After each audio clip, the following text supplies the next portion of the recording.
বিসমিল্লাহির রহমানির রহিম। এর আগে একটা ভিডিও দিয়েছিলাম এই গাছটার, একটা আনার কেটে দেখাইছিলাম যে কীরকম খাইতে। হ্যাঁ, বাজার থেকে বীজ আনার পরে এই গাছটা হয়েছিল। এই যে দেখেন কালার, এখানে দুইটা আছে, এখানে একটা, তিনটা, এখানে দুইটা, তাহলে পাঁচটা হইলো, পাঁচটা, ছয়টা, সাতটা, এখানে একটা, আটটা। আবার ওই যে ফুল আসতেছে।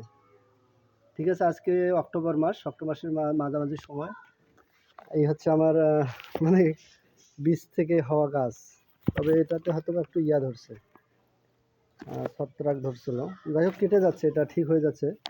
আমার গাছের হাইট কতটুকু হবে? Height 3-4 feet. গাছ একদম একদম পেন্সিলের মতো সরু গাছ।